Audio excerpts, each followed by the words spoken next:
Hello, everyone, and welcome here to Wake Up Call with Dan Tortora, where sports truly meets that thing called life. We are here for the Fantasy Football Power Hour, and that is proudly brought to you by the Wildcat Sports Pub on 3680 Milton Avenue in Camillus, New York. 3680 Milton Avenue, 7 days a week, on site, on location, to watch all of the games, as well as all throughout the week, to go there for a date, to go there with your family, to go there with the kids.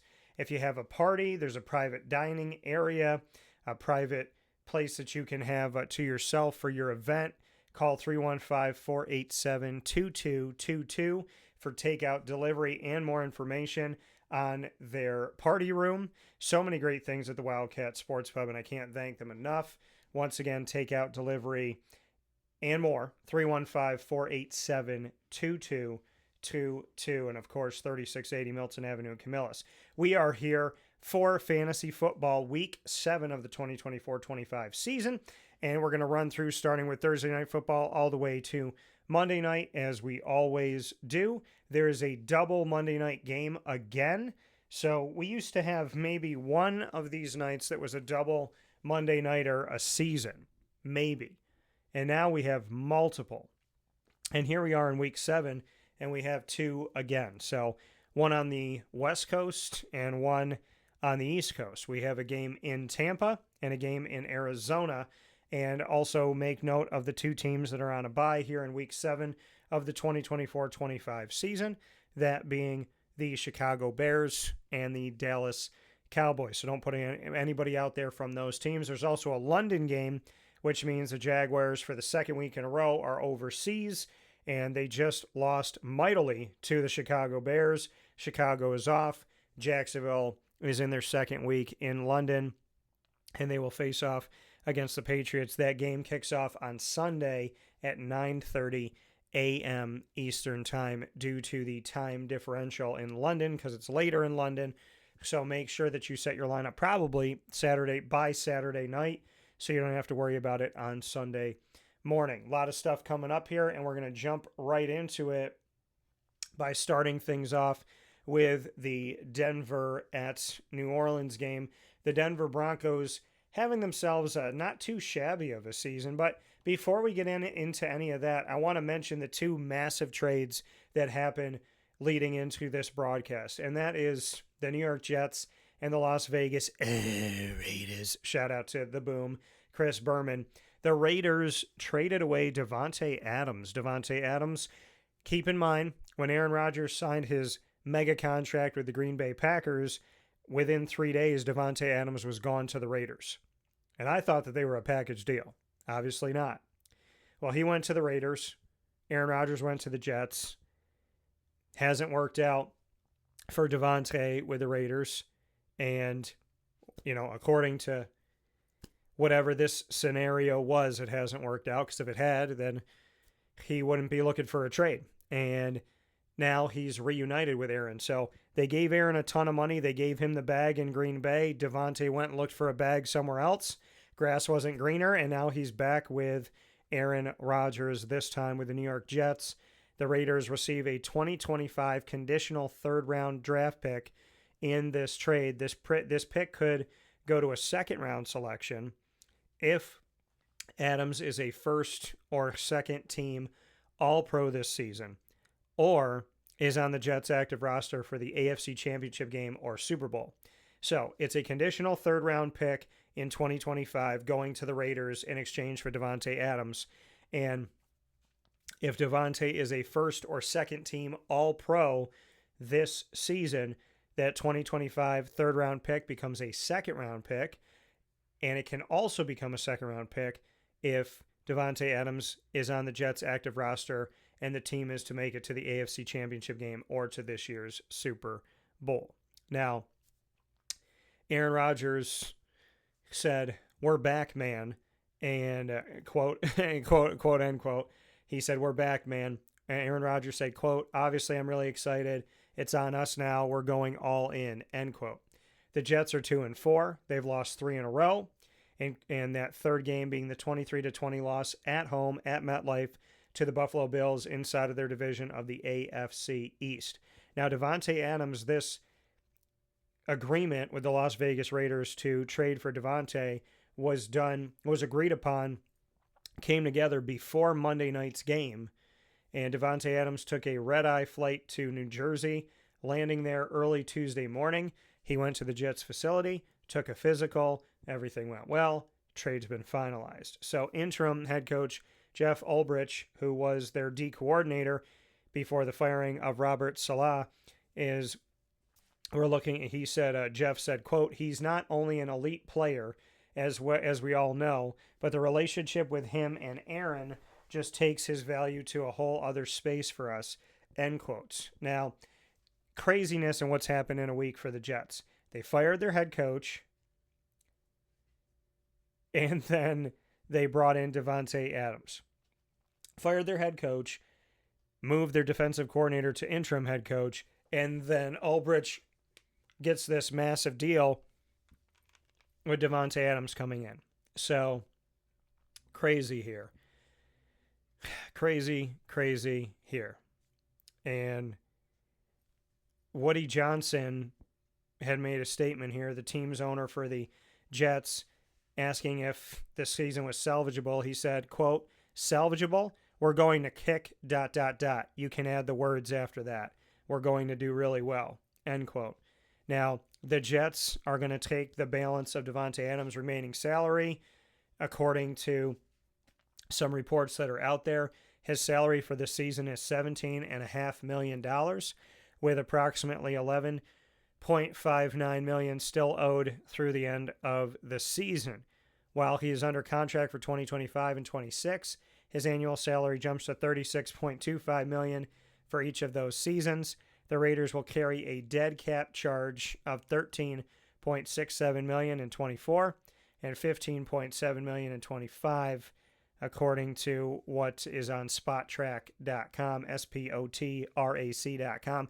I use it for pretty much every contract thing that I look at, so I want to give them a shout out, SpotTrack.com. So we'll see what goes on here. Davante Adams is going to be turning 32 on Christmas Eve. He's a 6-time Pro Bowl selection and obviously had his most success with Aaron Rodgers from 2014 to 2021. They combined for 615 completions, 7,529 yards, and 68 touchdowns. They were the NFL's best 1-2 punch behind only Matt Ryan and Julio Jones, who are neither on the Atlanta Falcons anymore. Now, Ulbrich did not state whether or not Davante Adams is going to make his debut on Sunday night against the Pittsburgh Steelers.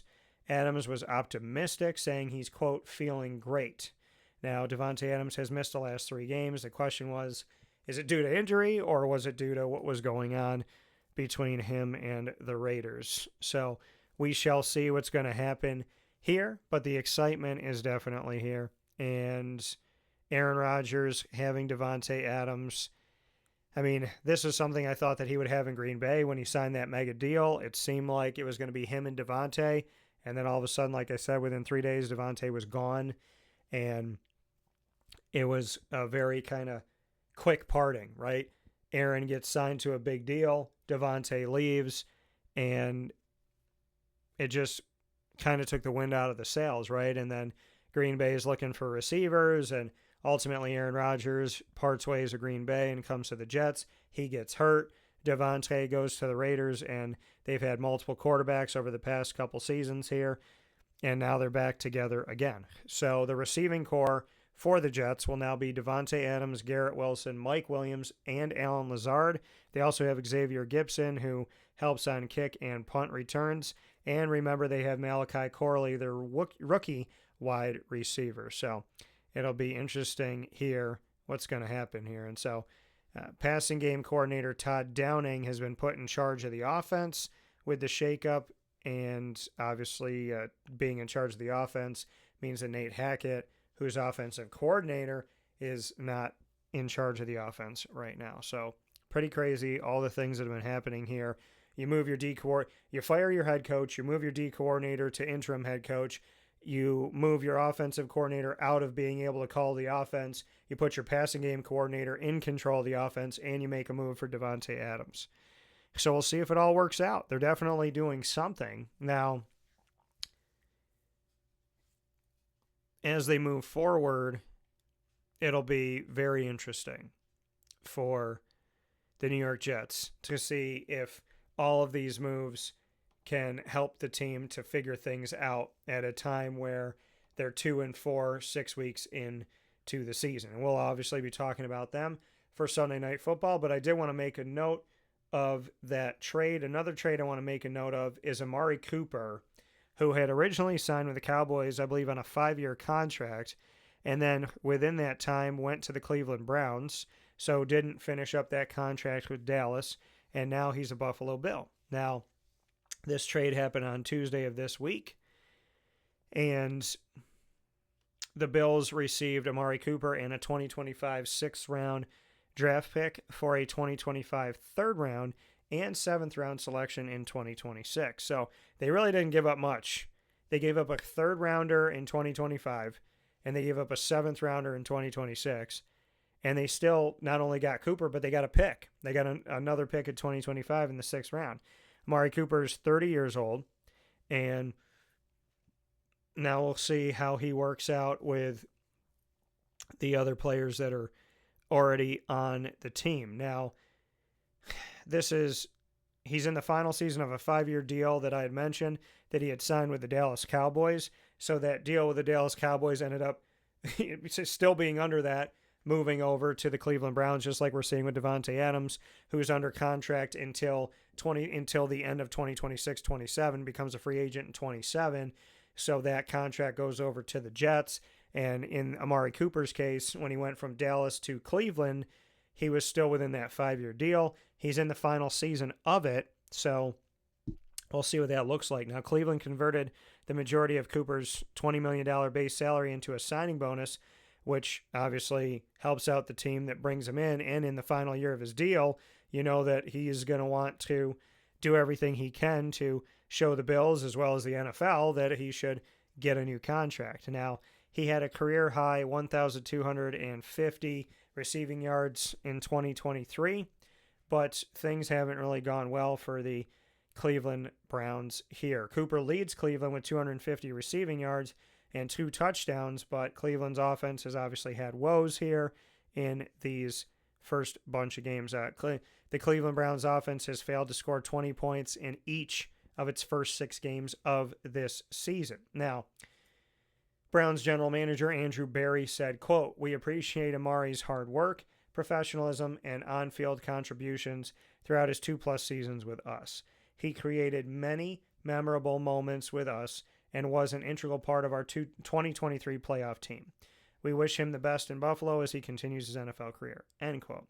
Now, looking at what the Bills will have now, the Bills wide receivers rank 25th or worse in targets, receptions, receiving yards, and receiving first downs in these first 6 weeks. Now, the Bills have released Marquez Valdez-Scantling, and that opens up a spot for Amari Cooper. So now, when we look at Amari Cooper on the Buffalo Bills team, as we looked at what the offense looks like for the Jets, now we're looking at what the offense looks like for the Bills. They will have Khalil Shakir, Mac Hollins, Curtis Samuel, Keon Coleman, and they'll now have Amari Cooper. So shaking things up here, making things look interesting. Obviously, they have Dalton Kincaid, so that's something to pay attention to as well. And, we'll see how this all kind of shakes out. What I find really interesting is that the 2 teams that made the big deals of the last couple days were the 2 teams that just played each other on Monday Night Football. So the Bills and the Jets played in MetLife at the Jets' home, and the Bills won on the road 23-20 inside of the AFC East. And then both of these AFC East rivals, after playing each other, made a deal to bring in a number 1 wide receiver, the Jets with Davante Adams, the Bills with Amari Cooper. So we'll see how that affects fantasy as we step forward in them getting ready. Obviously, understanding the terminology understanding the playbook, getting acclimated. The locker room, as I tell you all the time, should never go underspoken. You know, if you have a good locker room, that does something. If you don't have a good locker room, that does something. So you can't undervalue the effect that the locker room has on a team, how they interact with each other, and how they are, if it's a true family or if it's just a bunch of individuals trying to get theirs. Because I've seen both within one organization.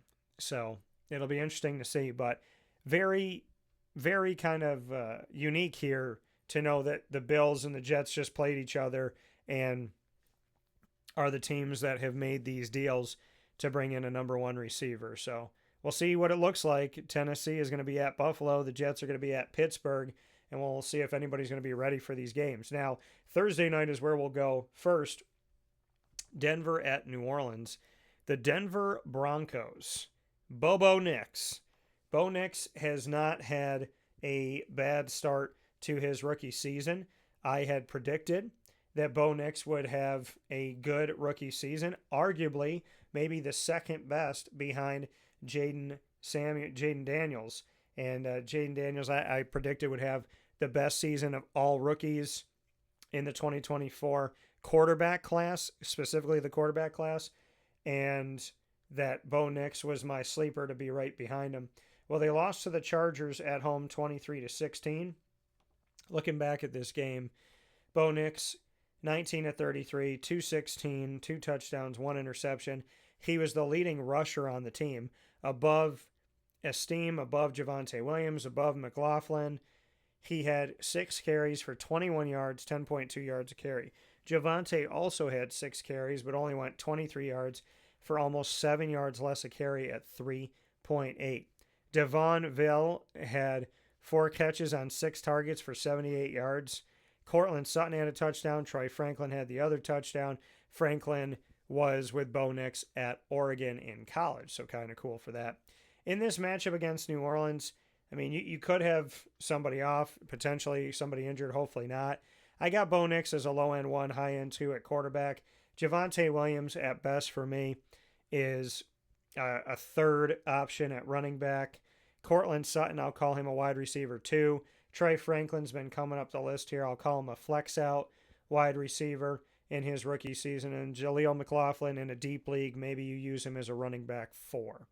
As far as on the other side, Derek Carr didn't practice. He's doubtful for the game against Denver with an oblique injury. God willing, he and everybody else who's going through an injury will heal completely and for good. And no matter what, will heal through God and handle well whatever comes their way in Jesus' most precious name. In the name of the Father, and of the Son, and of the Holy Spirit. Always praying for the best for us all. Amen. So Spencer Rattler, the rookie, could be getting the start. Alvin Kamara was limited with a hand injury. Thank goodness running backs don't use their hands. Obviously, that's a joke. So Alvin Kamara, if he's able to go, I'd look at potentially put him out there, but I don't like this matchup because Denver's had a pretty good defense this season. A lot of injuries in all the wrong places.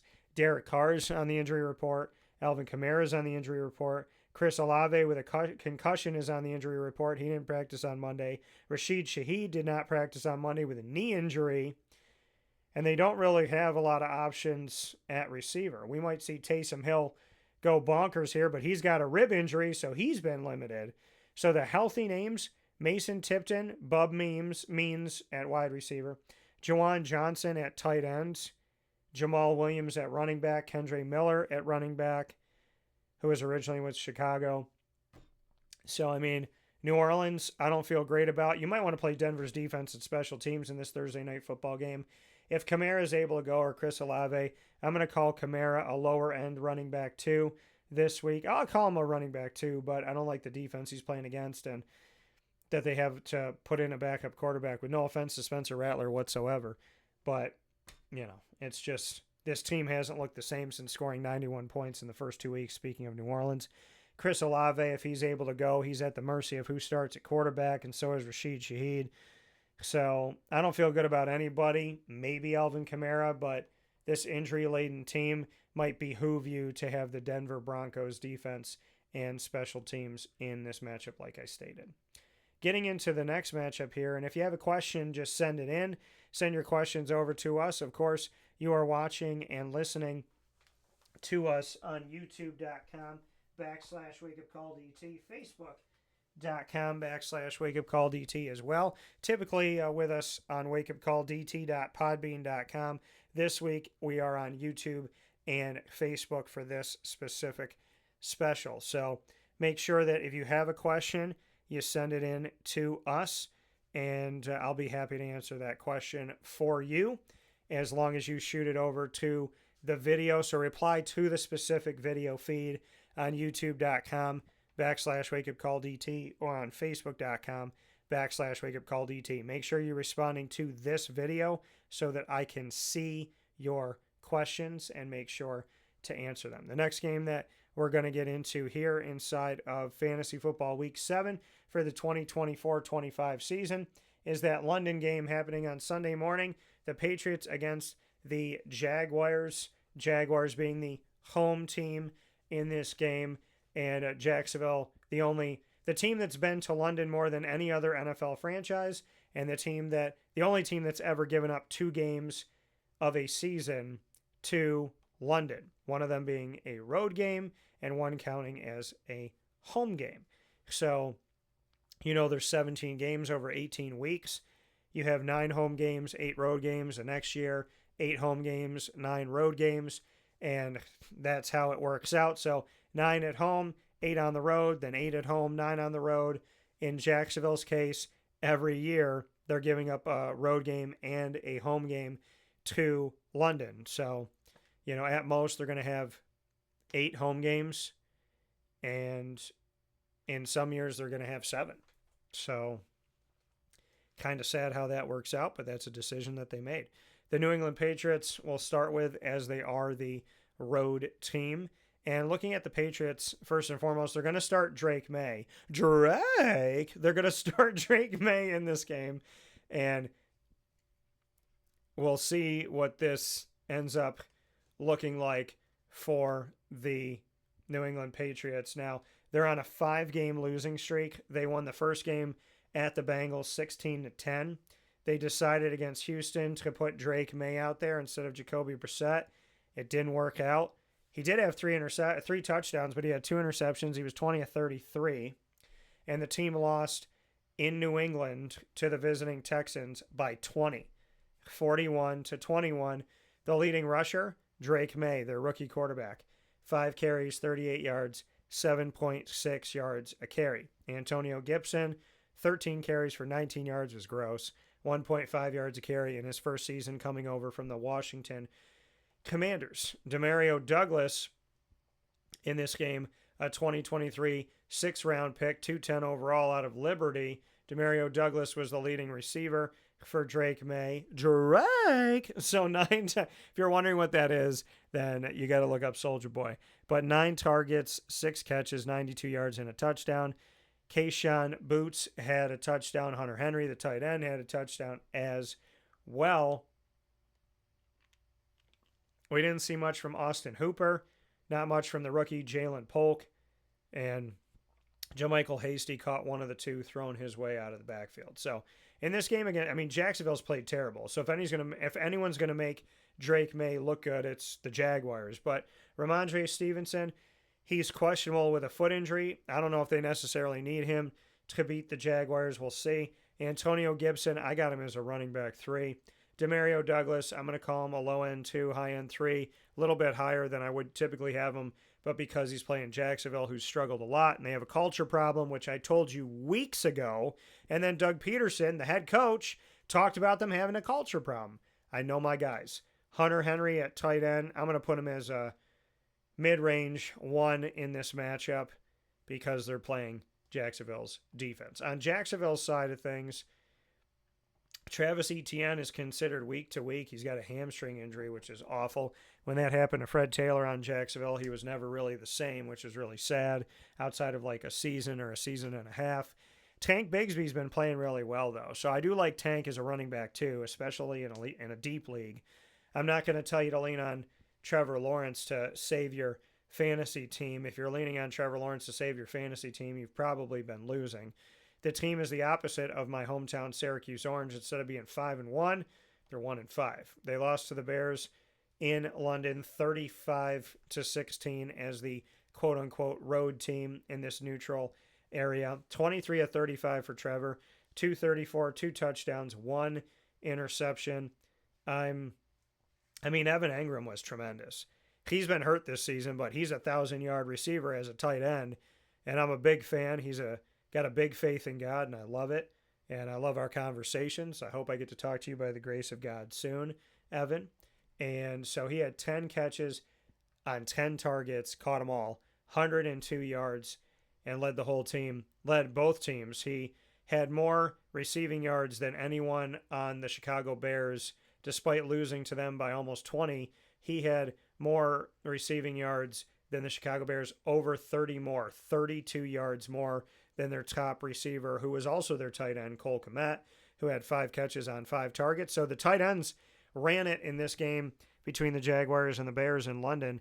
Engram leading the Jaguars, 10 catches, 102 yards.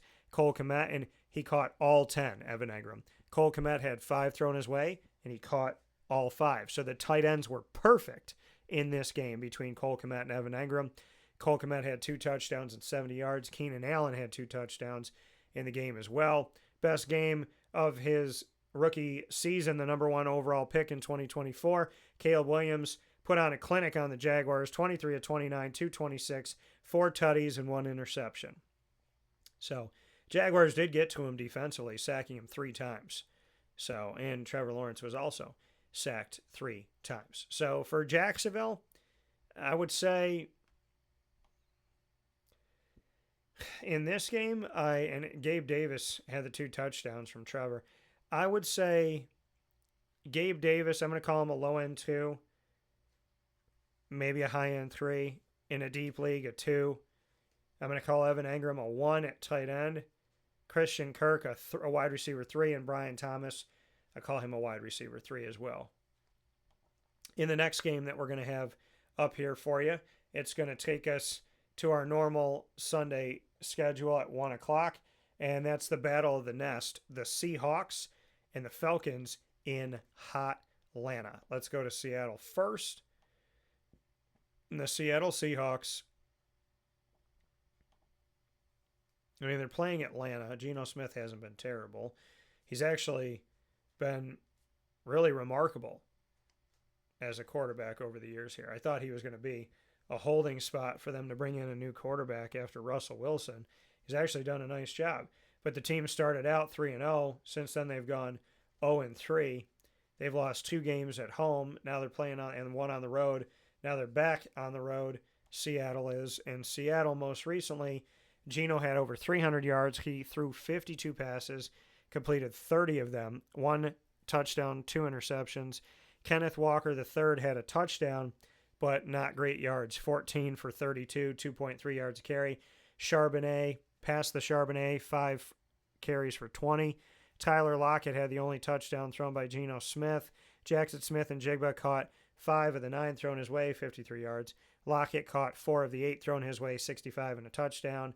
And DK caught 3 of the 11 thrown his way for 48 yards. Did not have a score in the game.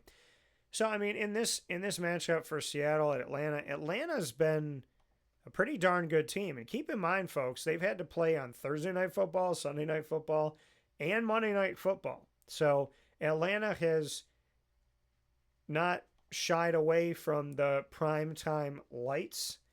And, we look at how they started off the season when they played the Pittsburgh Steelers. And then they go and they face off against Philadelphia. Then they got the Chiefs. They've been primetime for half of their season so far. And they got a record of 4-2, speaking of hot Atlanta. So for Atlanta's side, well, let's go to Seattle first. So for Seattle, I would say Kenneth Walker III, I'm going to call him a running back 2. DK, I'm going to call DK a mid-range 1. I'm going to call Jackson Smith and Jigba and Tyler Lockett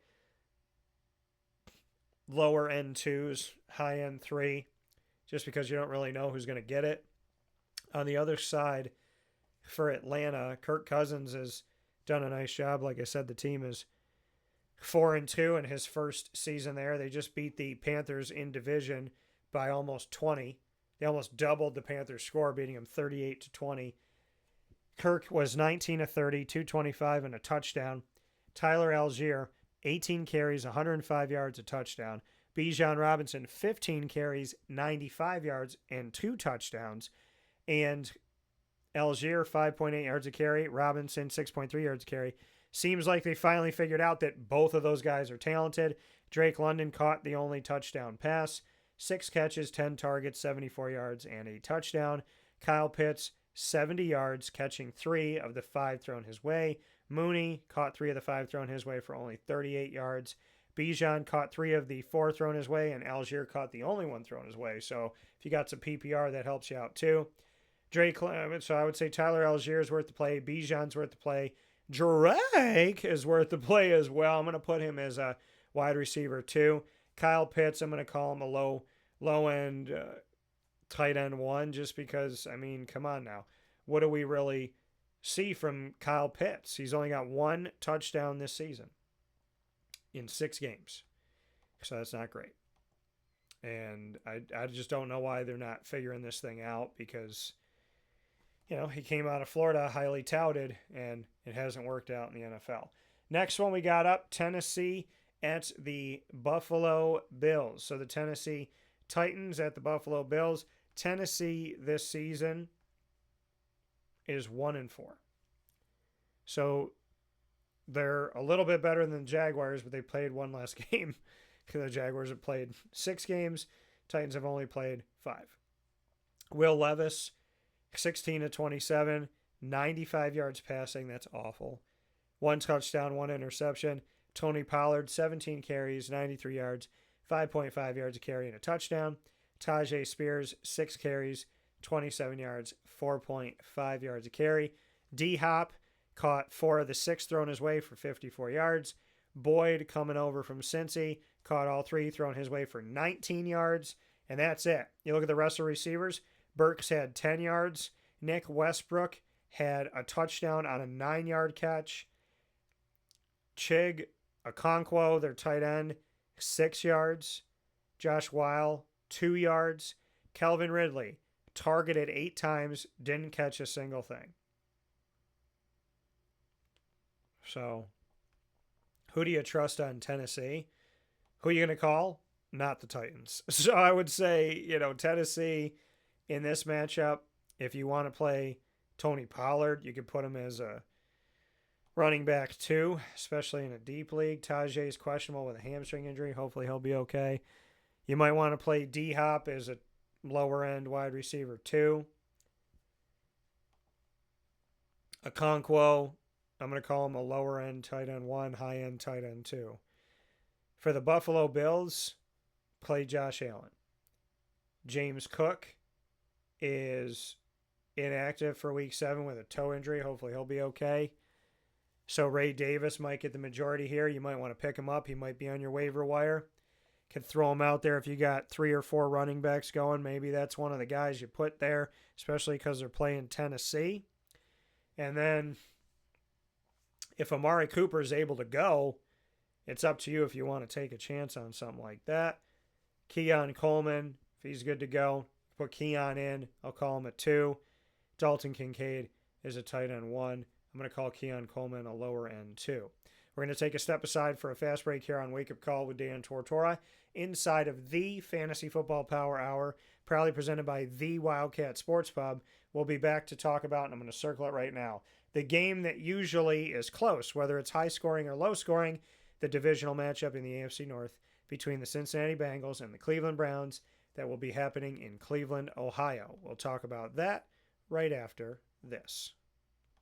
Here's a message from Renee from Bryan's Landing, located on 6523 East Seneca Turnpike in Jamesville, New York. Open Tuesdays and Wednesdays for dinner, Thursday through Saturday for lunch and dinner, and Sundays for brunch.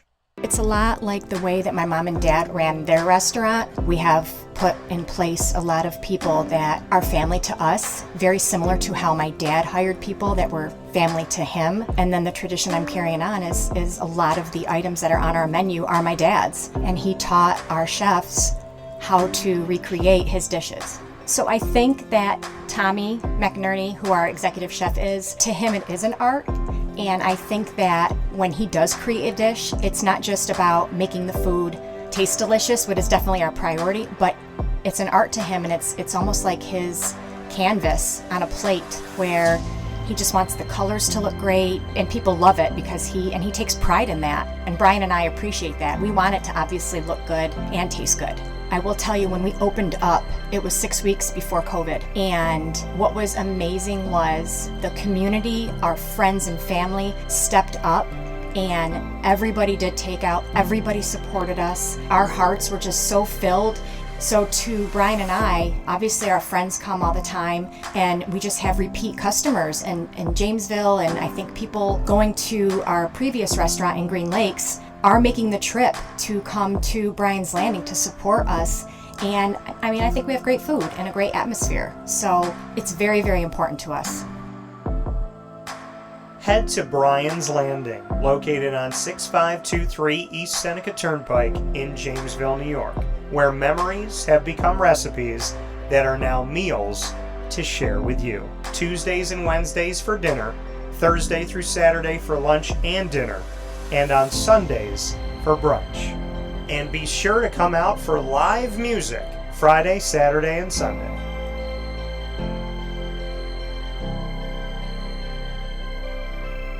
Here is a special message from Brian Bruno, owner of Servomation Refreshments Incorporated. I grew up in the family business, had the experience of working for a national food service company with thousands of employees, and as much as I enjoyed the experience I had, there's something about, owning my own company and being able to change the things I saw wrong with the industry firsthand, which is why I moved back to my hometown in Canastota, New York to launch Servomation. It was back in 2007. When we first started the business in 2007, really you didn't find any machines with credit card readers. There was a lack of variety in machines. You got stuck with basically whatever the vending company wanted to sell that day. There's a lot of inefficiencies in the business, and those were all things that we saw as opportunities, both from a customer level to improve and from an operating level to be more efficient. We've really been at the forefront of introducing retail technology into our space. We were doing self-checkout back in 2009 before it really became a national phenomenon. The whole point of it isn't to just improve the customer experience, it's to make it feel more like a retail environment where people don't have to be afraid of what they're buying behind glass. They don't have to be afraid of not being able to see the ingredients of the packages. It was an easy transaction from that standpoint. If we were to reinvent something, we wanted to make sure what we were making looked and felt more like a deli and not like something that you would traditionally see in a vending machine. I was tired of hearing for years the customer say the wheel of death because the vending machine would circle around with the same tuna salad in it. What we wanted to do was it really changed the perception of that food. So allowing customers to touch it, allowing customers to feel the weight of it, allowing customers to see the freshness of it, and also the variety of it really helps them change the perception and ultimately the value of what we bring to them. The point of differentiation you have to make is either in value or the quality, and I think on both of those fronts, Servomation has really in large part changed that value system for employees, so they no longer have to worry about bringing their food from home or having to leave their desk during the day and rush out to get back in time for their break to end. We're bringing something that they can count on in their break room every day, and they know it's going to be there, they know it's going to be fresh, and they don't have to worry about it being sold out or something that they don't enjoy. We've also heavily invested in flavored water machine, so you can get a glass of water with a fresh piece of fruit in it, along with bean to cup coffee machine. So there's not a day that goes by we're not surprised when we get customers that call us and say, we didn't know you could do all this. We're really lucky to have a strong group of dedicated employees. Most of our employees have been with us since inception.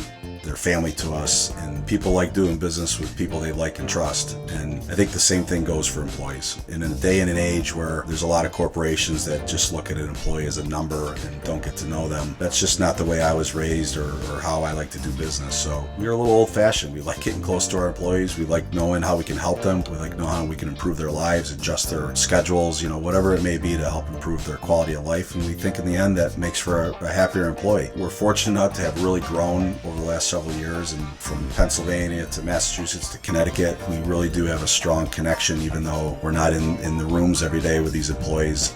There's not one single employee that we feel like we don't know, and certainly we know they can call us at any time, and they're definitely treated as family to us. I wake up every single day really excited to surprise our customers in a good way. The one thing I can tell you is I think that every one of our employees and every one of our customers will continue to be at the forefront of every decision we make. Find out how Servomation can help you and your business by going to servomation.com. Welcome back here to Wake Up Call with Dan Tortora, here where sports truly meets that thing called life. I appreciate you being here, hanging out with us, and of course we are inside of the Fantasy Football Power Hour. Not one of, not a, but the Fantasy Football Power Hour, proudly presented by the Wildcat Sports Pub, 3680 Milton Avenue in Camillus, New York. And we appreciate everybody that goes over there to Camillus. That's 3680 Milton Avenue in Camillus, New York. Open 7 days a week. And, of course, you can go there for takeout delivery by calling 315-487-2222. That's 315-487-2222 for the Wildcat Sports Pub. So, with that being said, time to continue on Week 7 of the 2024-25 NFL season. Wherever you're watching from around the country and the world, if you have a question about your specific team on the waiver wire, free agency, trades, who you should start and sit, send us your questions to this video on Facebook.com/WakeUpCallDT and on YouTube.com/WakeUpCallDT to this specific video, and I will be happy to answer your questions. So please make sure you send those over to us ASAP. And we're sorry that we weren't with you last week on Week 6.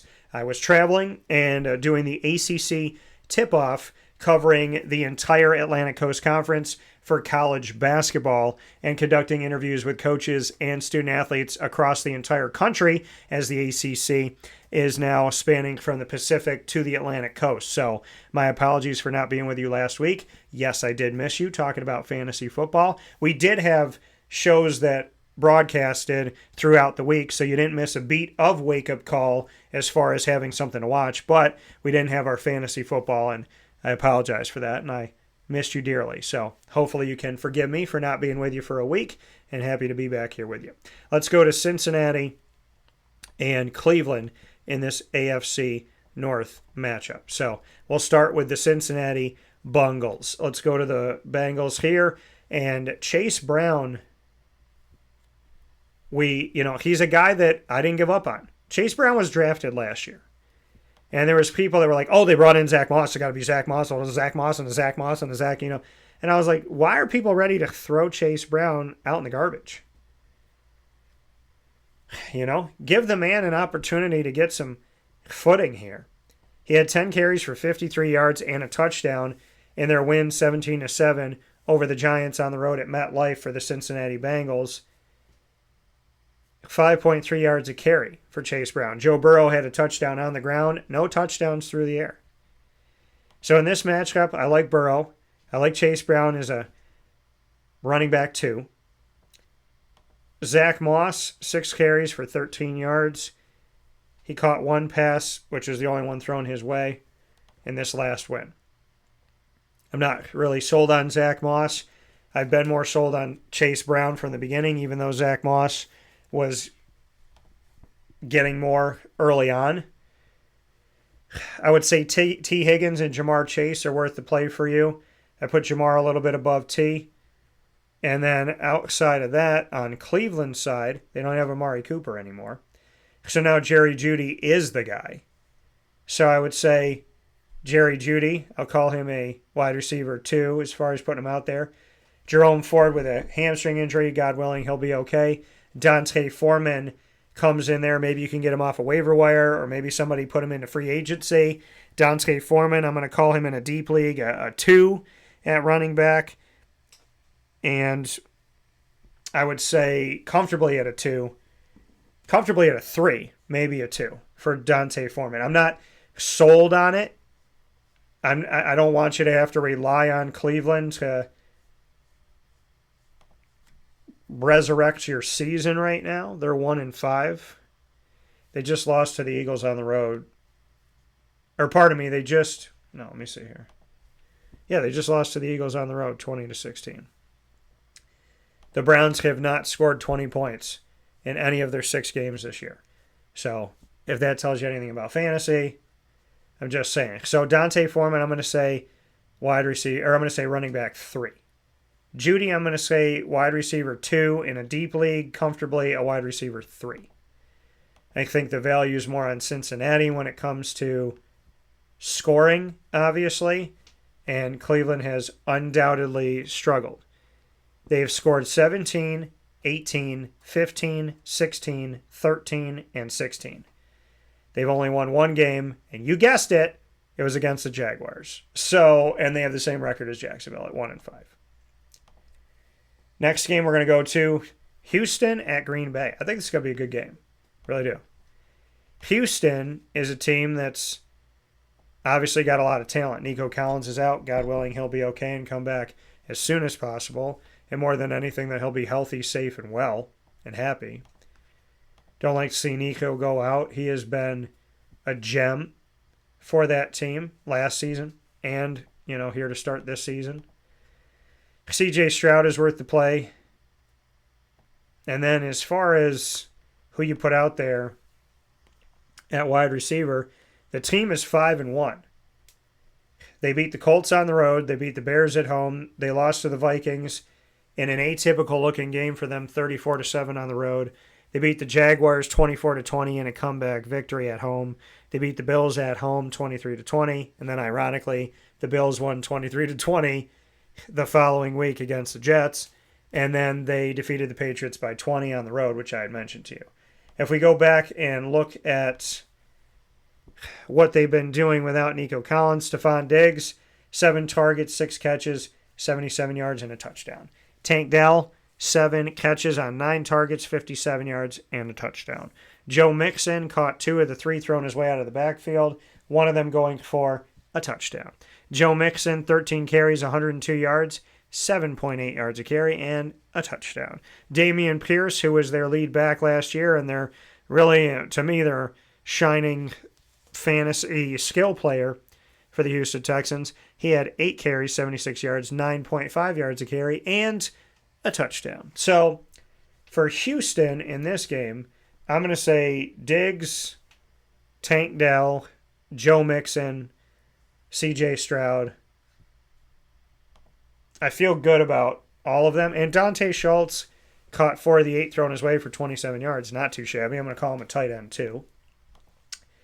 Green Bay, on their side, the Green Bay Packers, and as far as like where I would put them, I think Stroud is a 1.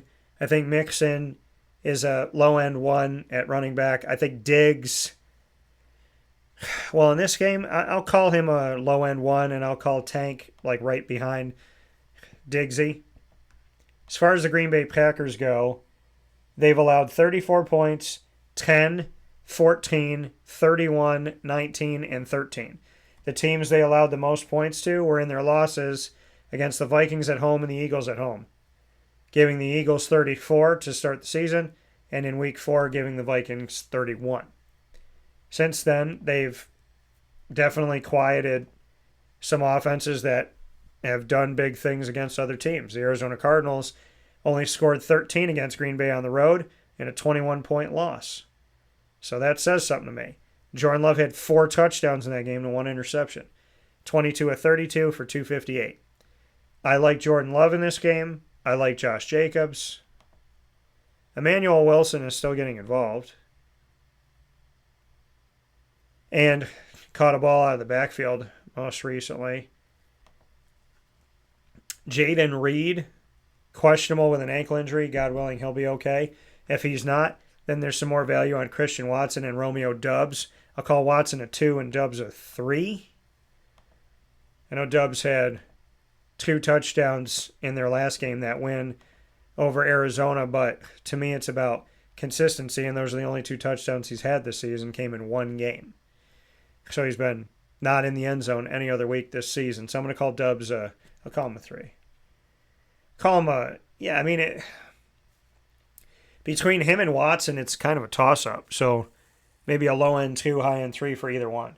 Miami at the Colts. Miami's wondering when the draft's going to be.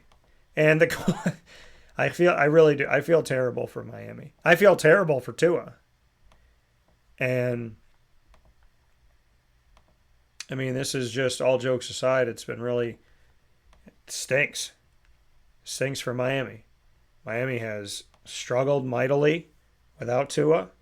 I said, if we have a full season of Tua, I'd like to know what that's going to look like, because I thought the team could do well. And they got a full season of Tua, and the team did really well last season. They're 2-3 this year. I mean, they're not awful. They just beat the Patriots 15-10 in a really, really ugly game where they struggled to score at all.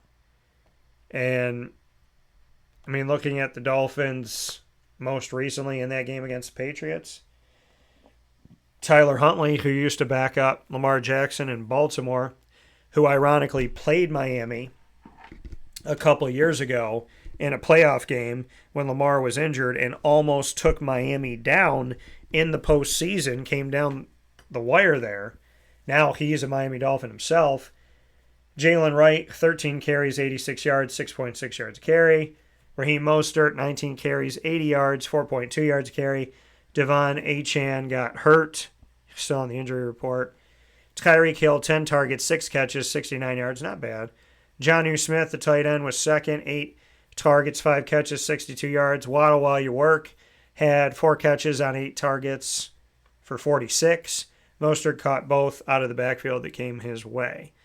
So, I mean, it seems like Miami's doing some things. They're going to be playing Indianapolis. So, I mean, if Achane, he's got a concussion. God willing, he'll be okay. If he's unable to go, I'm going to call Raheem Mostert a running back 2. I'm going to call Wright flex out 3. I'm going to put Tyreek Hill and Jalen Waddle as 2s just because this offense has struggled to move the ball, but obviously they're still both talented. On the other side of it, Anthony Richardson with the oblique injury still questionable, so Flacco could go out there and play. God willing, Anthony will be okay. If we look at how Flacco has done coming from the Delaware Blue Hens and his kicker, John Strajewski. So that jersey behind me, the one that I promised would be the first to be hung in my studio, Strajewski was the kicker when Joe Flacco was at the University of Delaware for the Blue Hens. Strajewski went on to play in arena football for the Philadelphia Soul. That's where that jersey's from. I believe he took that, because it was still damp when I got it. I think he took the jersey off after a game, signed it, and sent it right there in the mail. So shout out to John Strajewski. I appreciate you, man. And appreciate your friendship. Definitely owe you a phone call, so God bless to you.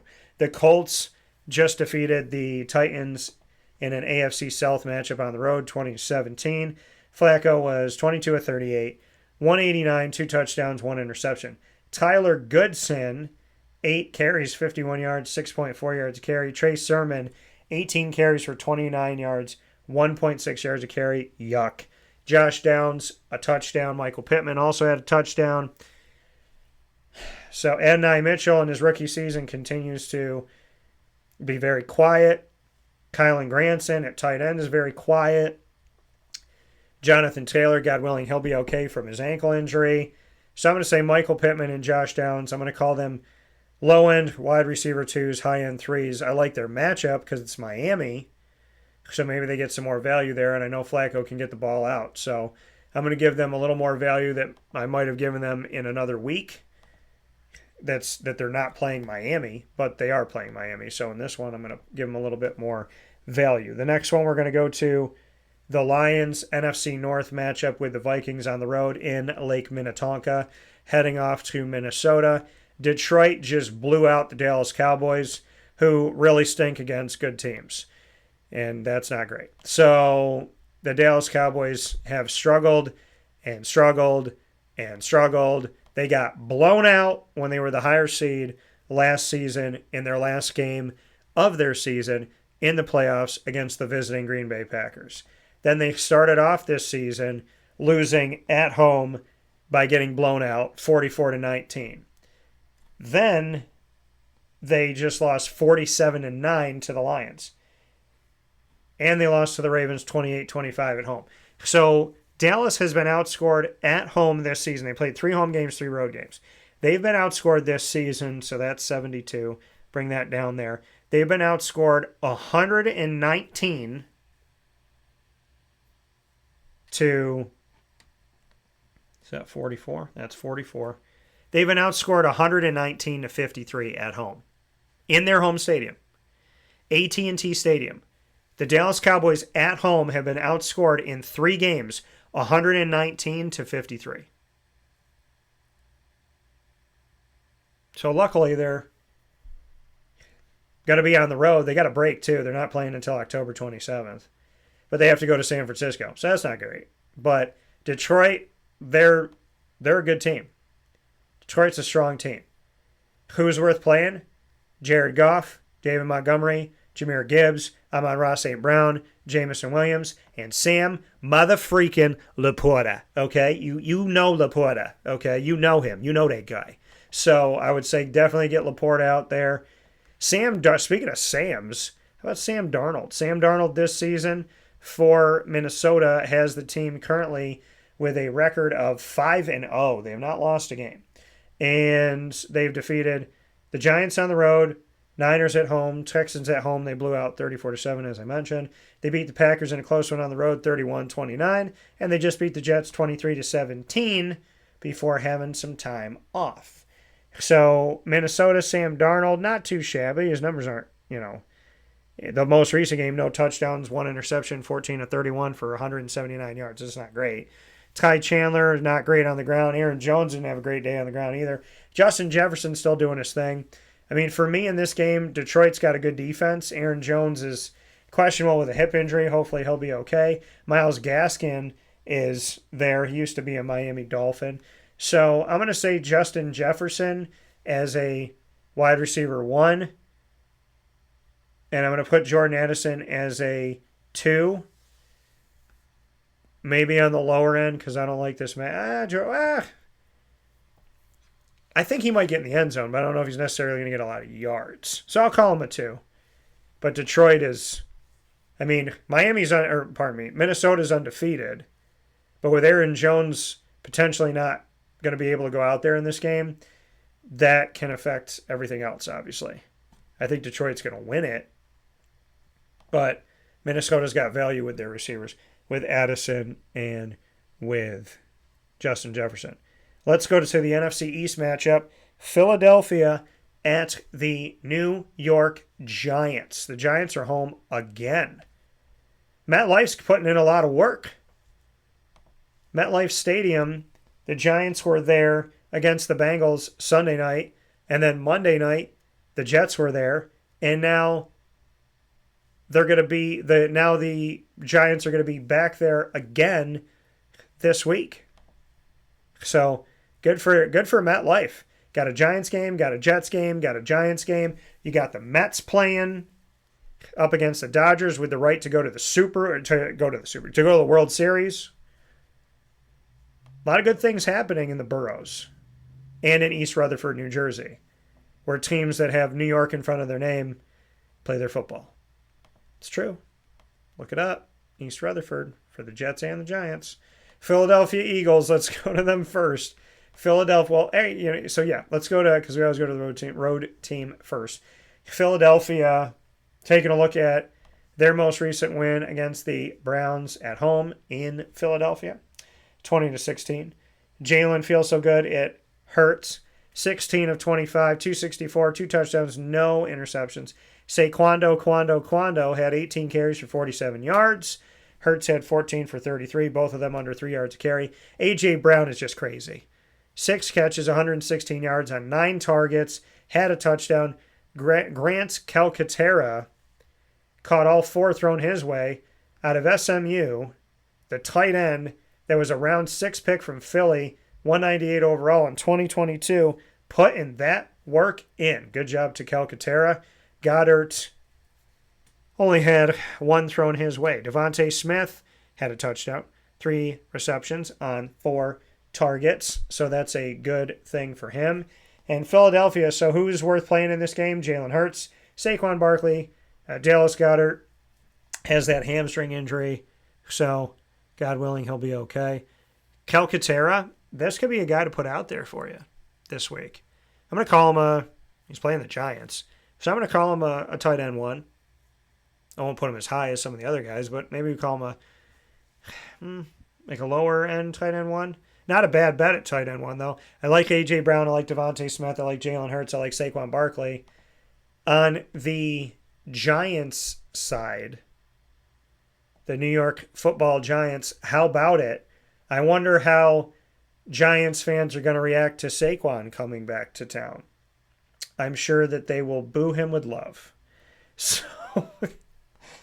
So yeah. I mean, Saquon, thick-skinned man, and your work speaks for itself.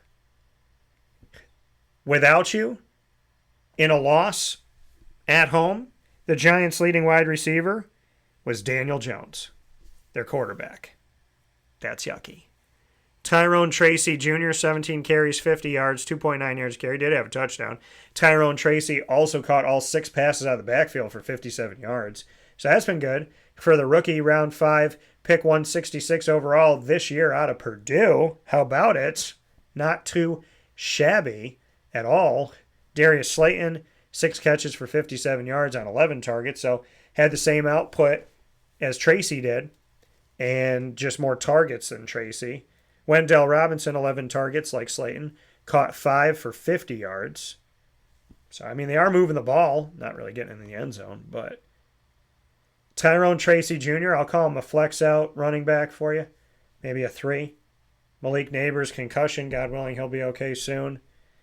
I mean, hopefully you're not relying on the Giants to save you, but Tyrone Tracy Jr., I think, has got the best upside. If he's catching the ball like that out of the backfield, there's some good stuff going on there. So I would look to that as some help for you. We're going to go to the Raiders going up against the Rams. Remember when the Raiders were in Oakland? Now they're in Vegas. Remember when the Rams were in St. Louis? Now they're in L.A. Well, these teams that change their homes, they're both going up against each other. The Raiders at the Rams. And we'll start with the Raiders being on the road. The Raiders, let me clear my throat. Raiders. They 2-4. They've lost 3 of their last 4 games. They just lost to the Steelers at home, 32-13 in their spaceship that they play in at Allegiant Stadium. Aiden O'Connell, I told you that I wasn't sold that Gardner Minshew was going to be the quarterback the whole season. I told you Aiden O'Connell would eventually be the have an opportunity to be the quarterback again in Oakland or in Vegas. Pardon me, like I just did it. And so he had 1 touchdown, 1 interception, 27 of 40. Alexander Madison had a touchdown on the ground, 14 carries for 34 yards. Brock motherfreaking Bowers, 10 targets from Aiden O'Connell, 9 catches, 71 yards to lead both teams, the Raiders and the Steelers, in that game. DJ Turner caught 2 of the 4 thrown his way, 37 yards. Alexander Madison caught all 5 out of the backfield from Aiden O'Connell. Check down, baby. 32 yards.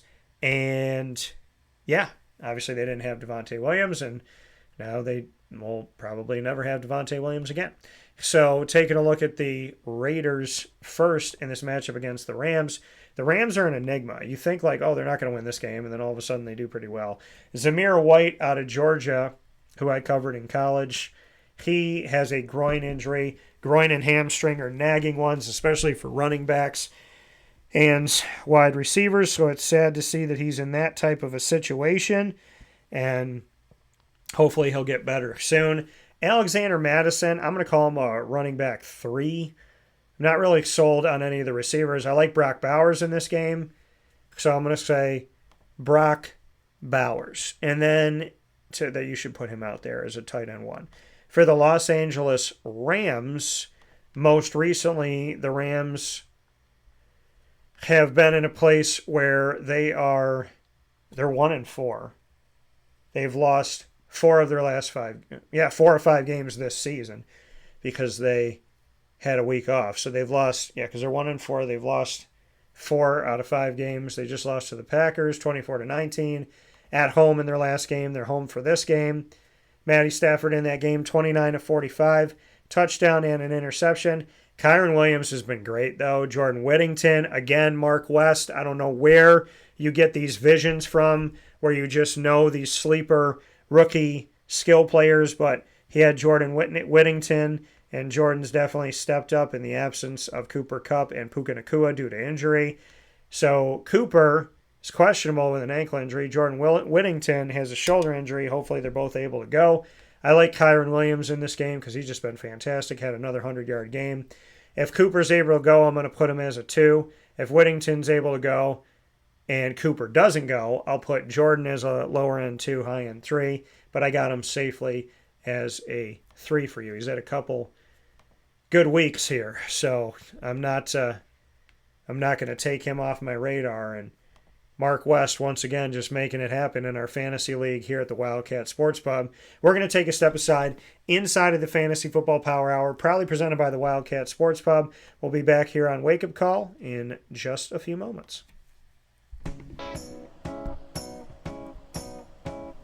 In these unique times, there are those in our community that give us a sense of normalcy and positivity. Pizza Man on 50 Oswego Street in Baldwinsville has been here for you for over 35 years and is here now.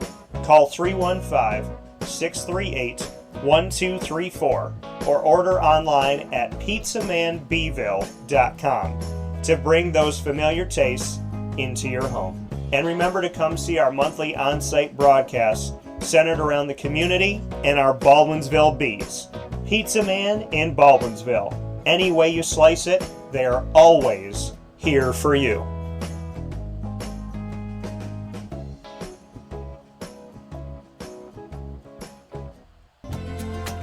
Looking for your next ride? Look no further than Great Lakes Honda City, located on 7140 Henry Clay Boulevard in Liverpool, New York. Serving our community for decades, their new and pre-owned vast array of vehicles are available to you Monday through Saturday on site. To search from home, shop at GreatLakesHondaCity.com. Call 315-365-5576 to set up an appointment. That's 315-365-5576 for Great Lakes Honda City, 7140 Henry Clay Boulevard in Liverpool, New York. Great cars, great people, Great Lakes. All right, you need to come out here and get yourself the Brooklyn Pickle. I was talking about this with one of my buddies. I was like, yo, there's no better sandwich in the state of New York than the Brooklyn Pickle. And now that I found out that they're going down to North Carolina, we are taking over your taste buds everywhere you are, wherever you're going to be. You need to get yourself out to the Brooklyn Pickle. Pinehurst, you just realized that you found yourself the best sandwich shop that you're ever going to have. This is a glorious moment. It's a blessing to your community. You're welcome. Brooklyn in the house, baby. Go over to the Brooklyn Pickle. You already know what it is. You heard the man. Head to Brooklyn Pickle Pinehurst on 1788 Old Morgantown Road in Southern Pines, North Carolina.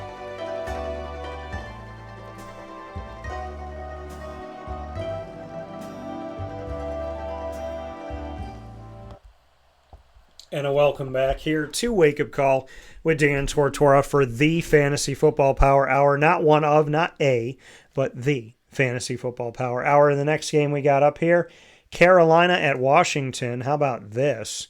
The Carolina Panthers, who drafted Bryce Young last year, number 1 overall, and unfortunately it hasn't worked out. Washington, Jaden Daniels, drafting him 2nd overall in the 2024 NFL Draft. Well, that has worked out so far. So excited to see this game. Washington's got fans all types of excited. Carolina's 1-5, the same record as the Jaguars, and they came to the NFL as expansion teams in the same year, in 1995-96 season. So the Carolina Panthers are rocking with Andy Dalton, most recently in an 18-point loss at home in Bank of America Stadium in Charlotte, North Carolina, which I just drove by a bunch of times. This past week, Andy Dalton went 26 of 38, 22, or pardon me, 2 touchdowns, 2 interceptions. I read them together, 22. Chuba Hubbard, 18 carries for 92 yards, 5.1 yards a carry. That's pretty good. Deontay Johnson, 10 targets, 6 catches, 78 yards, and a touchdown. Jatavian Sanders, who wears number 0. How about this? And Jalen Coker, bunch of these non-household names stepping up for you. Jatavian Sanders, 2024 4th-round pick, 101 overall out of Texas to the Carolina Panthers. He was the second leading receiver on the team in this loss. And Jalen Coker, who wears number 18, Jalen Coker's a rookie out of Holy Cross. How about that? Where my buddy plays. Shout out to Daniel Booby Santiago, who's on the D-line. So Jalen Coker out of Holy Cross in the FCS Division I AA. Xavier Legette, he got a touchdown. He's a rookie. 4 targets, 3 catches, touchdown, under 25 yards. He's a rookie, 2024 first-round pick. The last pick of the first round, 32 overall, out of South Kakalaki, South Carolina, a Gamecock, Xavier Legette. So what do I think about this matchup? And if you have a question, make sure you send your questions in while you watch this video on Facebook.com/WakeUpCallDT and on YouTube.com/WakeUpCallDT. Send it to this specific video so that I will see it and I can answer your questions. Now, the Carolina Panthers, I kid you not, if you go to their depth chart, it says offensive positions not available, defensive positions not available. Is that not crazy? Like I said, last season they were the worst team in the NFL, and they're arguably, and I said going into this season they could be the worst team in the NFL again. And I'm looking up all the depth charts on the same site here, and Carolina's depth chart says it's not available. Washington's is available. That's insane. That's crazy. That's really crazy. So,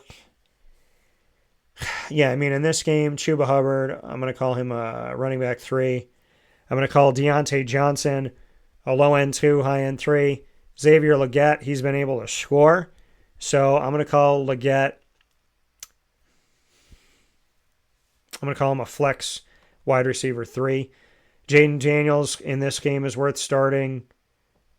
Brian Robinson Jr., he's questionable with an injury, so just monitor that. I think he's, a 2 if he's okay. If he's okay to go, I'd put him as a low end 2, high end 3.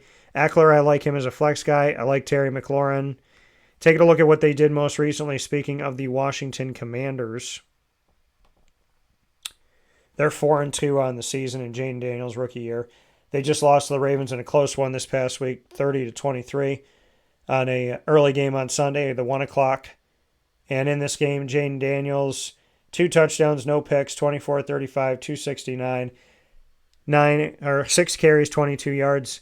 And then Eckler had 9 carries for 21 yards. Ertz, 4 catches on 5 targets, the timeless tight end, 68 yards in the game. Noah Brown, he had 8 targets, 4 catches, 58 yards in the game. He is a 2017 round 7 pick by the Dallas Cowboys. Pick 239, and he's out of Ohio State. Noah Brown doing some things for the Washington Commanders.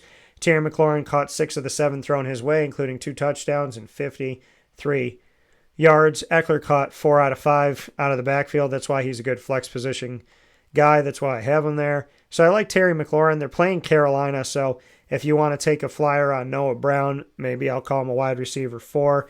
I like Ertz in the game as a mid-range tight end 1. I like McLaurin. I like Eckler as a flex. I like Jaden Daniels. If Brian Robinson is able to go, then we can take a look at that and cross that bridge when we get to it. Brian Robinson did not play in this most recent win or loss that they had to the Ravens a game before when they won by 21 at home against the Browns. Brian Robinson had 2 touchdowns on 7 carries for 18 yards. So nothing crazy, but he did get into the end zone, so that's helpful. So I would say safely Jaden Daniels, Terry McLaurin, who can literally play with any quarterback. He's proven that. He's a 1,000-yard receiver when every year he has a different quarterback. Hopefully Jaden Daniels will be their quarterback for the next 10 to 15 years in a good way. So Terry McLaurin, Jaden Daniels, Zach Ertz, and then I'd say flex out Austin Eckler and potentially look at Noah Brown. You might be able to get him in free agency or in the waiver wire. Next one we got up before Sunday Night Foosball is Kansas City at San Francisco. This is a rematch of multiple Super Bowls.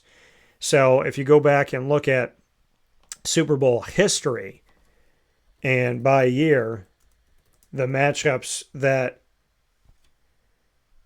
have happened most recently here, Kansas City beat San Fran last season 25-22, and Kansas City beat San Fran at the end of the 2019-2020 season 31-20. So this is not a rematch of one Super Bowl. It's a rematch of multiple with the coaches, with Kyle Shanahan on one side for San Fran and Andy Reid on the other side, who's built a dynasty in Kansas City. They have 3 Super Bowl wins under Andy Reid, who people wondered what was going to be Andy Reid's legacy since he got Philadelphia close, but they had never won a Super Bowl with him there. And then he goes to Kansas City, and they get Patty Mahomes and all of that, and the rest is history. So remember, Kelsey was there before Mahomes. And Kansas City, they were like a 2-win team. But you bring in Andy Reid, you bring in Patty Mahomes, and then over time, different pieces here and there to help out. And Kansas City has created a dynasty.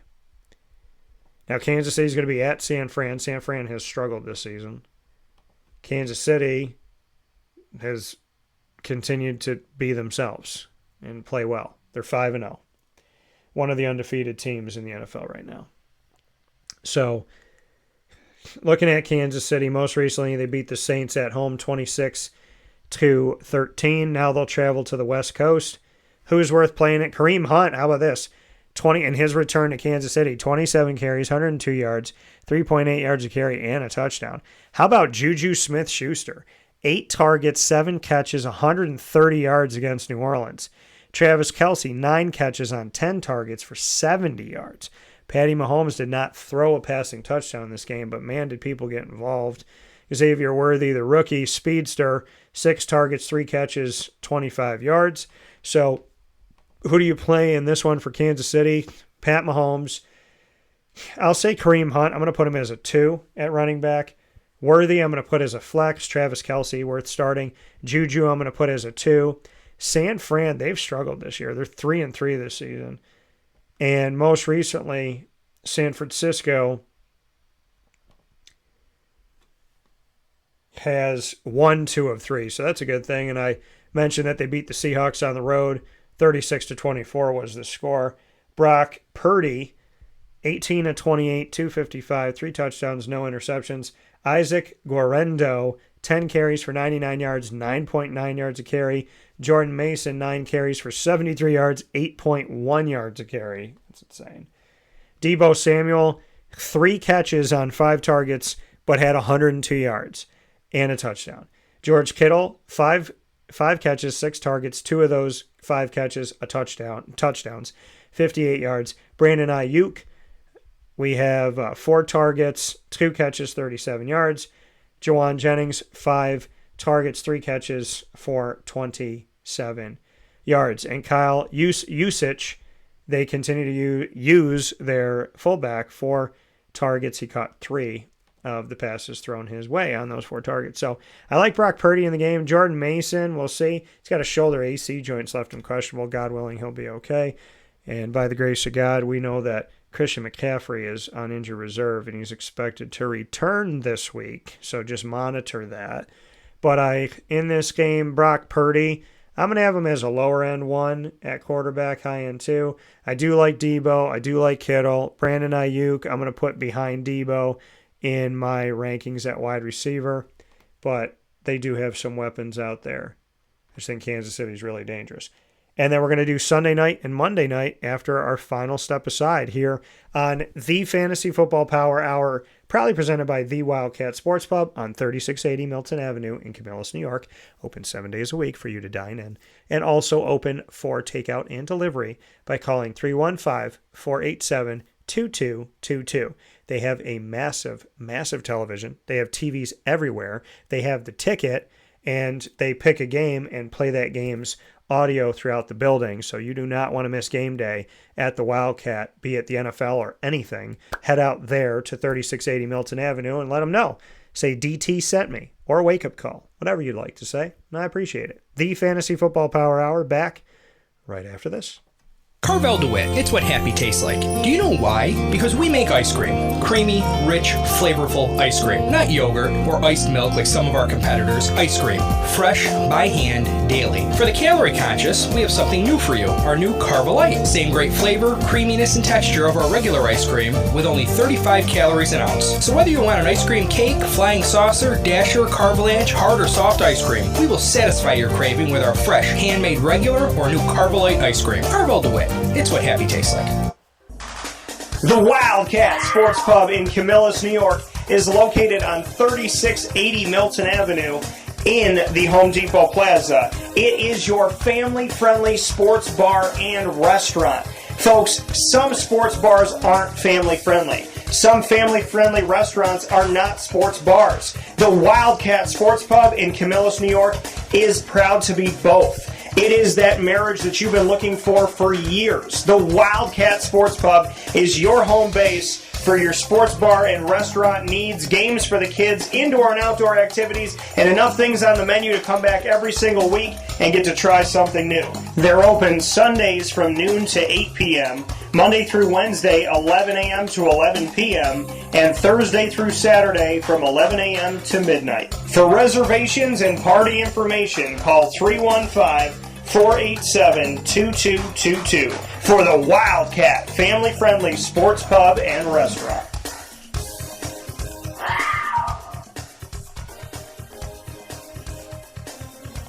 GG Cards and Breaks. Like, comment, subscribe.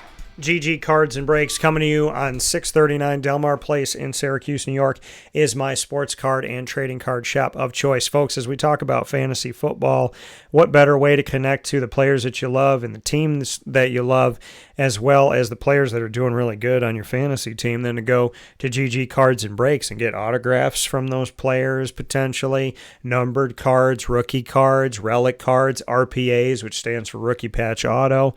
You can get so many things there, and they have everything you need. Like if you've never collected cards before and you're like, okay, well, I need a box to put them in. I need those one-touch magnetic cases. I have to have a binder with sleeves. I need top loaders. I need to have the plastic covers to put over my cards. It's all there. It's all there. They have singles, they have graded cards, they have packs, they have boxes, and they're constantly getting shipments in. So you never know what they're going to have. So that's the cool part of it. And it's like the stock market, because you collect these cards, and some of them you might keep for yourself, and some you might want to trade, you might want to sell. And before you know it, you got a whole collection. Basketball, football, baseball, soccer, hockey, Disney Arcana, Yu-Gi-Oh!, Pokemon, Magic the Gathering. It's all right there at GG Cards and Breaks, where the community gathers. We'll see you there. 639 Delmar Place in Syracuse, New York. Open Tuesday through Saturday from 10 a.m. to 6 p.m. and on Sundays from 10 to 5. With that being said, here on Wake Up Call with Dan Tortora, it's time for Sunday and Monday night. Sunday night, we got the Jets at the Steelers. The Jets, wow, they've had an interesting season. They're 2-4. As I started the show off with, they made a lot of moves. Not going to rehash, because you know what I said. But they're in a place right now where they did something that, fans are usually like, hey, you got to do something. The definition of insanity is doing the same thing over and over again, expecting a different result, so we need to make some moves. Well, the Jets did that. Right here in the midst of their season, they made a ton of moves. They get rid of their head coach. They moved their D coordinator to interim head coach. They moved their offensive coordinator out of calling plays, put their passing game coordinator into that offensive play calling role, and then they trade for Devontae Adams. Interesting. Muy interesting. And they're going to play a team in Pittsburgh who doesn't like to let you score. So this game is going to be a battle of wills. Will Devontae Adams mysteriously be healthy again? I think he could be. The Bills beating the Jets in MetLife. Jets home. 23-20 most recently. Breece Hall, 18 carries, 113 yards, 6.3 yards a carry in the loss. Aaron Rodgers, 23 of 35, 294, 2 touchdowns and 1 interception in the loss. Allen Lazard and Garrett Wilson both caught a touchdown pass. Allen Lazard, 7 targets, caught 6, had 114 yards. Garrett Wilson caught 8 of the 10 thrown his way, had over 100 yards. So in this loss, Aaron Rodgers has 2 100-yard receivers and a 100-yard running back. That looks like it should have been a win. And on top of everything Breece did on the ground, he caught 5 out of 6 passes out of the backfield for 56 yards. So they're playing the Steelers. And like I said, the Steelers don't really like to let you score. It's not something that they enjoy. And the Steelers have had a nice start. They're 4-2, the opposite of the Jets. But they've lost 2 of their last 3 games. They lost at the Colts 27-24. They lost to the Cowboys, who have been awful this year, 20-17. That was at home in Pittsburgh. And they just defeated the Raiders. They lost to the Raiders. They beat the Raiders on the road, 32-13. So they beat them by 19 points in that game, almost 3 touchdowns. So if we look at the season, they beat the Falcons, allowed 10. They beat the Broncos. These are 2 road games. Beat the Broncos, they allowed 6. They beat the Chargers at home. They allowed 10.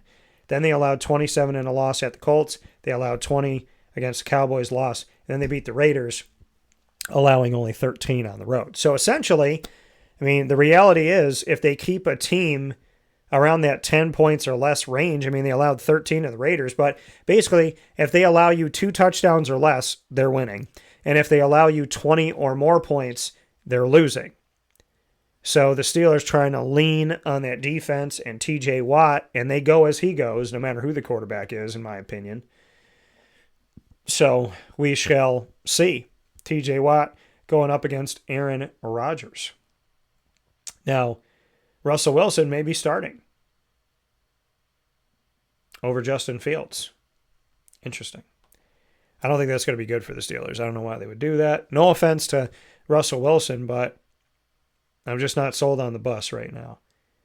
In this game, I like Aaron Rodgers. I like Breece Hall. I like Garrett Wilson. And I like Devontae Adams if he's able to go. On the other side, for the Pittsburgh Steelers, in their most recent win against the Raiders, looking at Najee, he got 100 yards on the ground, 14 carries, 106 yards, and a touchdown. George Pickens, 3 catches on 8 targets for 53 yards. I mean, that hasn't been great. Najee, 2 catches on the 2 targets thrown his way. So I like Najee in the game. I'm going to call him a running back 2. I'm going to call Pickens a 3. I'm going to call Pat Freiermuth a low-end 1, high-end tight end 2. And I'm going to lean more on the Jets in this one.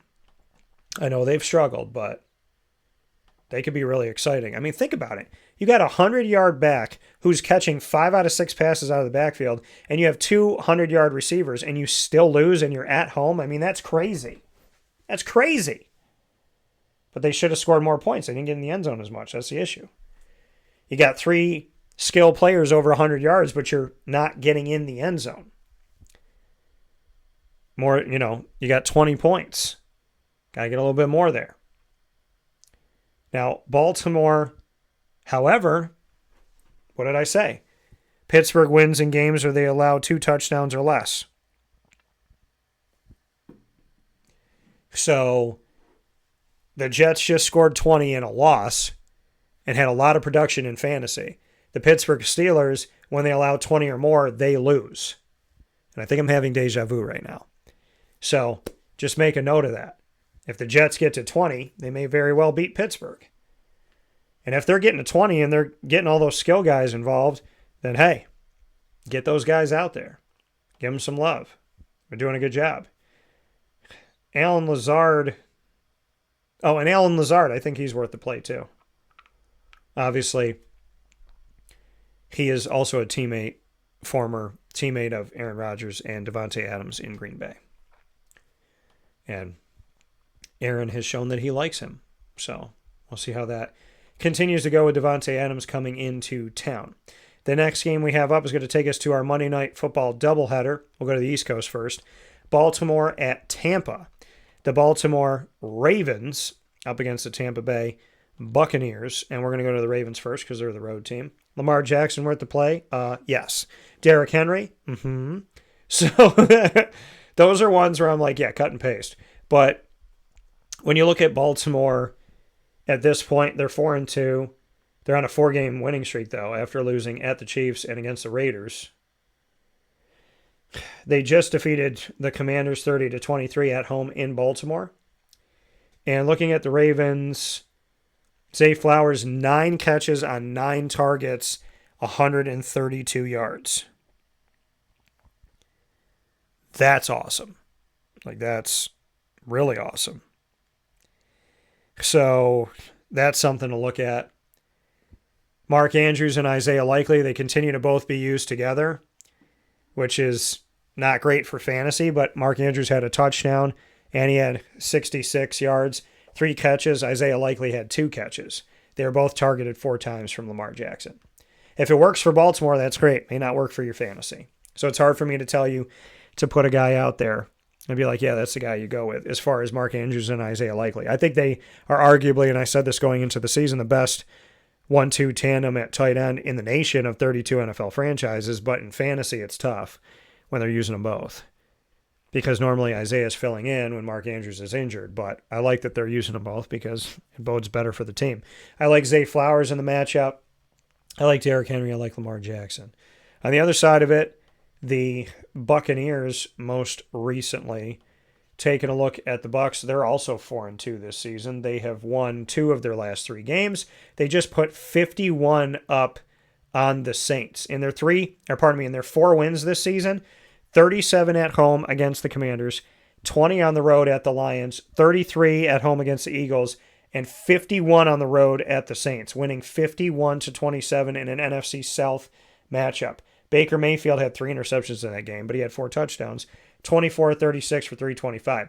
Sean Tucker from Syracuse, who did not want to wear 44 at Syracuse, or number 34, but as soon as he got to Tampa, he put on number 44. Dude had 14 carries, 136 yards, 9.7 yards a carry, and a touchdown. Bucky Irving, 14 carries, 81 yards, 5.8 yards a carry, and a touchdown. So some great stuff there. Godwin, 11 catches on 13 targets, 2 touchdowns, 125 yards. Sean Tucker had a touchdown receiving, caught all 3 thrown his way, and 56 yards receiving. So Sean Tucker, who was an undrafted free agent last season, made it on Tampa, stayed on Tampa the whole year, came back in year 2, stayed on Tampa all the way through the offseason, and came out of this win over the New Orleans Saints with total yardage of 192 yards, just shy of 200 all-purpose yards, a touchdown receiving, and a touchdown rushing, which makes me very happy for Sean Tucker. And he's been on the show before. I'm very happy to have Sean. So I'm going to say Baker Mayfield. I'm going to say he's I'm going to put him behind Lamar Jackson, but I'm going to put him as a QB1, but behind Lamar. Rashad White, he was inactive for week 6 with a foot injury. God willing, he'll be okay. If Tuck's able to go, I like Tuck. You could probably get him in free agency or on the waiver wire. People probably already have him, but I'd say Bucky Irving is a running back 4. I'm going to put Tucker safely as a flex guy for you, but because they're playing Baltimore. But I like Tuck. I mean, I like him as a 2, safely as a 3. In a deep league, he's a 2. I like Godwin and Evans at wide receiver for you as well, which brings me to our final game. And that final game is going to take me to the world of the Monday Night Football matchup on the West Coast, the Chargers at the Arizona Cardinals, the Los Angeles Chargers. We're going to go to the Chargers first because the Chargers are on the road in this game. So the Chargers in this matchup, they're 3-2 on the season. They've lost 2 of their last 3. They just beat the Broncos 23-16 on the road, as I mentioned earlier. And in that game, Justin Herbert, 21-34, 237, and a touchdown. J.K. Dobbins has done a great job coming over from Baltimore. 25 carries, 96 yards, 3.8 yards a carry, and a touchdown. And Hassan Haskins, who was originally with Tennessee, he got involved, had a couple carries in this game. He's coming from Michigan. He was drafted in the 4th round, 131 overall from Tennessee back in 2022. Simi Fehoko, receiving out of Stanford, 2021 pick by the Cowboys, round 5, pick number 179. That's the second Cowboy that I mentioned that's not on the Cowboys anymore doing some things. So maybe the Cowboys need to hold on to this guy. All right, their guys. Kamani Vidal had a touchdown in the game, and Ladd McConkey in his rookie season is doing a good job. Most recently, 8 targets, 4 catches, 43 yards for the round 2 pick 34 overall by the Chargers, 2024 draft pick out of Georgia, Ladd McConkey. So, yeah, a lot of guys getting involved. J.K. Dobbins caught 2 out of the backfield as well, just to make note of that. So, in this game, going up against Arizona's been all over the place. They've just been, they have. They go to games and you're like, can they score? And then there's other games where they're playing really well. They're 2-4. They've lost 3 of their last 4 games. You look at it, they scored 28 in a loss to Buffalo in Buffalo. Then they put 41 on the Rams at home in Arizona, beat them 41-10. Then they lost 20-13 at home to the Lions. Then they lost 42-14 at home to the Commanders. Then they defeated the Niners on the road 24-23. And then they just lost to the Packers by 21 on the road 34-13. So the Cardinals, once again, make no sense. And Kyler Murray, 1 touchdown most recently, 22-32, 214. Nothing to write home about in the backfield. Kind of spreading it all over the place. Trey McBride, who I thought would get involved last year as a rookie, he's definitely gotten involved. And I like seeing the work that he's put in. He was drafted in 2022, so he had 2022, 23, 23, so this is his 3rd season.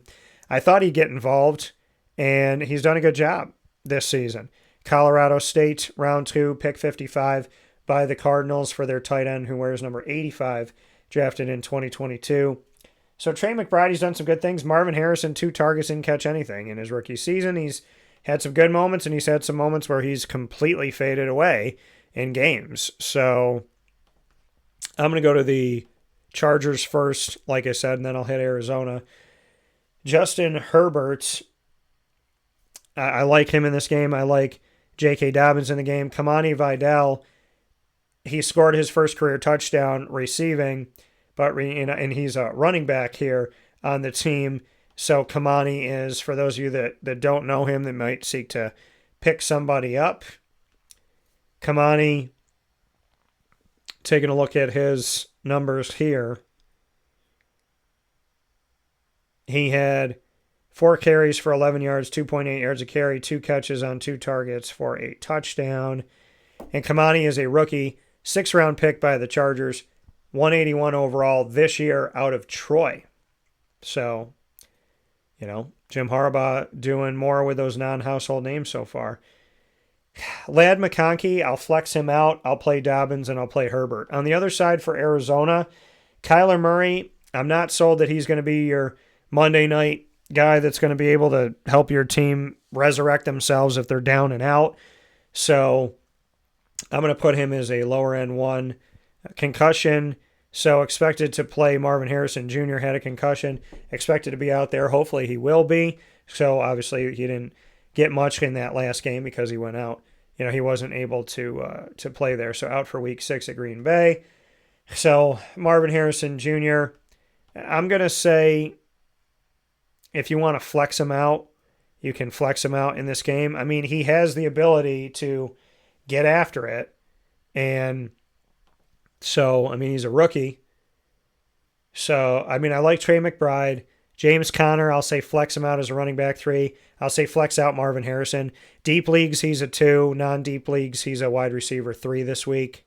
Just because he's hasn't really been consistent, but keep in mind, he is a rookie. So just remember that. So with that being said, that's everything. that's what I got for you here on Wake Up Call with Dan Tortora. Thanks for tuning in on youtube.com and facebook.com, both / Wake Up Call DT around the country and the world. And of course, we're also on wakeupcalldt.podbean.com, so you can hang out with us there. Once the shows go live, they go into the archive. You can find Wake Up Call on Amazon Music, Audible, iHeartRadio, iTunes, and Apple Podcasts, Player FM, Podbean, Podchaser.com, Podvine, Spotify, TuneIn, and YouTube. All you got to do is search Wake Up Call with Dan Tortora, or one word, Wake Up Call DT. Thanks to our incredible team of partners, of course, by Pinehurst Resort, where the Pinehurst golf courses are in North Carolina. I think it's 11 minutes away, if it's even that. You'll find our partner, Brooklyn Pickle, on 1788 Old Morganton Road in Southern Pines, North Carolina. You know the Brooklyn Pickle name up in central New York. And now I want you to know it down in North Carolina in that Pinehurst area by going out and getting the best sandwich of your life at the Brooklyn Pickle on 1788 Old Morganton Road in Southern Pines, North Carolina. Carvel DeWitt, where my DT Dolphin is. You have mint chocolate chip green for the Lemoyne Dolphins, topped off with hot fudge, whipped cream, and a cherry, green and gold sprinkles, and a chocolate dolphin jumping out of your whipped cream. The Wildcat Sports Pub, Servomation, reinventing, reimagining, and reinvigorating what it means to have vending in your school as well as your place of business and at your rest stops. Go to servomation.com to find out just how cool it is to have your vending. You don't have to go anywhere for lunch anymore. That's awesome. Go to servomation.com. Mother's Cupboard, where I have my own sandwich, the Cuse Mac Mother. It's the exclusive home of my breakfast sandwich, bacon, egg, and cheese inside of 2 pieces of French toast. Cut it up and have it with syrup. Pick it up, dunk it in the syrup, and have it like a sandwich. And that's at 3709 James Street in Syracuse, New York, 7 days a week from 6 a.m. to 1:30 p.m. Carvel DeWitt, want to remind you here for the DT Dolphin, it's buy one, get one every Wednesday, and the DT Dolphin's available 7 days a week, only at 4322 East Genesee Street in DeWitt, New York. On Wednesdays, buy one, get one. Shout out to Great Lakes, Honda City, Avicoli's Canine Camp Dog Daycare, Pizza Man, Canine Campground Dog Boarding, Ma and Pa's, the snack capital of the world, Chick-fil-A Cicero, GG Cards and Breaks, Fire Pit Barbecue and Saloon, Brian's Landing, and of course, Wake Up Call with Dan Tortora is the exclusive multimedia marketing partner of your Lemoyne College Dolphins, Bryan and Stratton College Bobcats of Syracuse, and your Binghamton University Bearcats. You can find all of our content with Lemoyne, Bryan and Stratton, Syracuse, and Binghamton by going to youtube.com/wakeupcalldt. Click subscribe and hit the notification bell. You'll find the Lemoyne playlist, the BSC Syracuse playlist, and the Binghamton playlist. You can also find them all on wakeupcalldt.com's homepage and underneath the exclusive partners tab. For more information, go to LemoyneDolphins.com, Syracuse.bscbobcats.com, and BinghamtonBearcats.com. For now, from Wake Up Call with Dan Tortora inside of the Fantasy Football Power Hour, proudly presented by the Wildcat Sports Pub. We'll see you at the Wildcat on 3680 Milton Avenue in Camillus, New York. You can also get in touch with them by calling 315-487-2222. For now, Week 7, 2024-25 season. Happy to answer your questions for fantasy football, for the Fantasy Football Power Hour, and for Wake Up Call. I hope you have a wonderful day, and as always, find us on Facebook at Wake Up Call DT, X at Call DT, and Instagram at Wake Up Call _DT. God bless. No stress. Do your best. We'll talk soon.